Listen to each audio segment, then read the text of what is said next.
so I'm going to go over the 5 books that have influenced me the most in my life. I love reading books. If you think about it, the content in books is so much better than a lot of the TV shows and movies out there. I've just had so many times where I go through a season of my life and it's actually a book that builds something inside me that changes the way that I see the world and changes my future and my life. These are 5 books that I'd also recommend for you to read if you haven't read them. So the first one is this book. It's called Fathered by God by John Eldredge.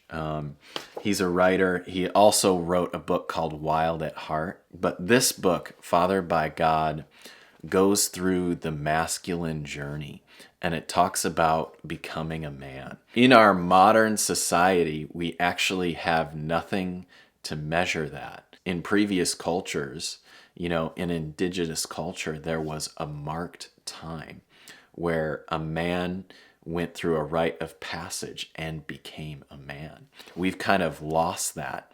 And so this book focuses on how to regain that. I remember just getting so much affirmation from this book. For me, my dad wasn't really very present when I was growing up.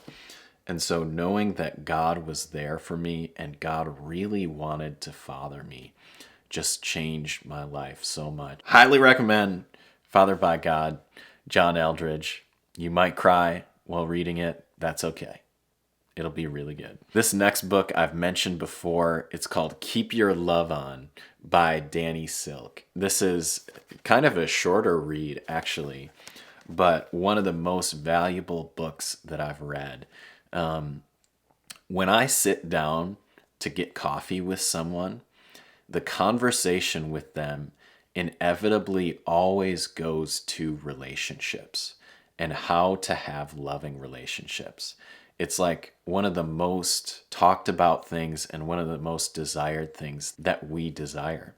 And so this book will show you practically how to do that, how to love one another, how to have a loving relationship. It's broken down into 3 sections here. The first section is talking about connection. The second section is talking about communication. Third section is talking about boundaries and how to have boundaries with people. Such a good book. I don't know if you've ever heard about the 5 love languages. He expands on the 5 love languages and explains them in a more practical way where you can find out more about the ways that you like to receive love and how to love another person who receives love different than you. Not everybody sees the world the same as you, so surprise. And you have to be able to learn to love people who have different perspectives and who receive love differently than you. Here's the third book. You may have heard of it. It's called the Holy Bible. This book is actually not just one book, but it's 66 different books written by different writers. And I believe that this book is God's living word. Every single book in the Bible is a God-breathed book. It would be kind of wrong for me not to include the most read book of my life, the most transformative book of my life in this. So break it down and just choose one book and read it in a way where it's like, God, help me be this. Give me grace to make this happen in my life. Right now, the books of the Bible that I'm reading are Galatians, Ephesians, and Philippians. And I highly recommend those books.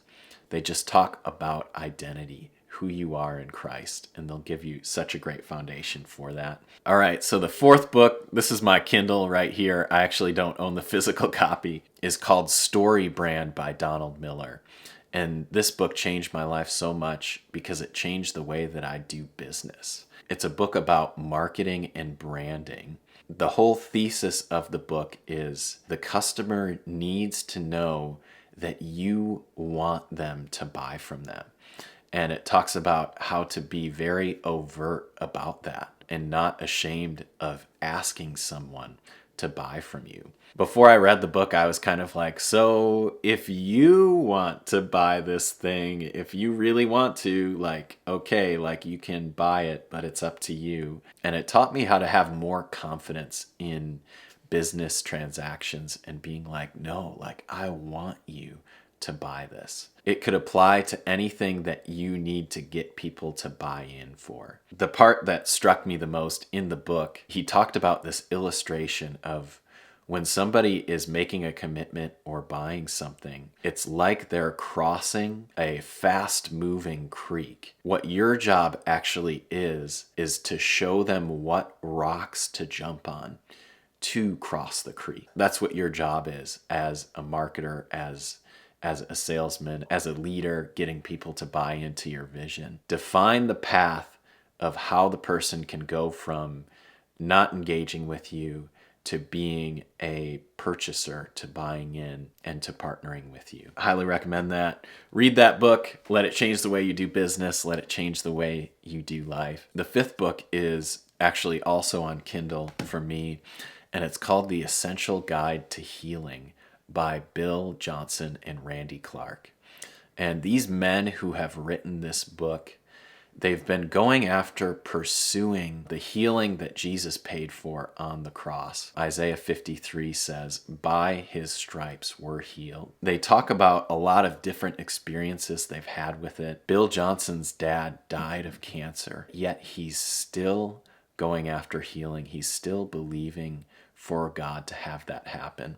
And so it's just so powerful to hear about their experiences, you know, whether they didn't work out, and also the experiences that have worked out. You know, hundreds of people have been healed of cancer. The Essential Guide to Healing really impacted my life because it taught me how to pray not as a slave, but pray as a son.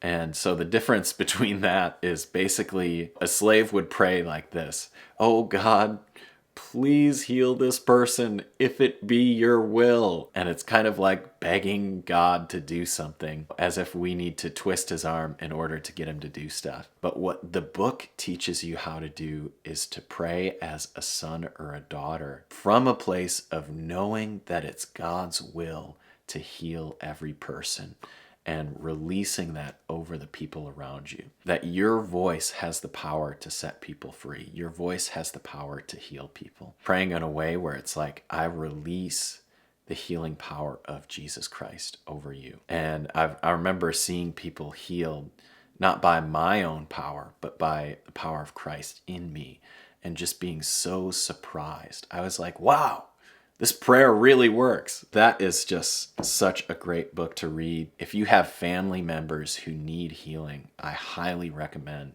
reading this book to build your faith. So here is a bonus. I haven't read this book yet. I just have a feeling that this is going to be a really good book. It's called The Culture of Empowerment by a man named Steve Backlund.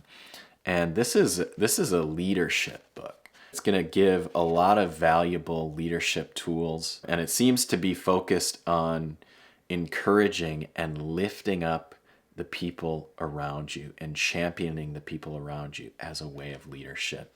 So I'll let you know how this goes, but wanted to let you know that this is the next thing that I'm reading, and I'm really excited about this. I hope you found this valuable. I included links to be able to purchase all of these books below.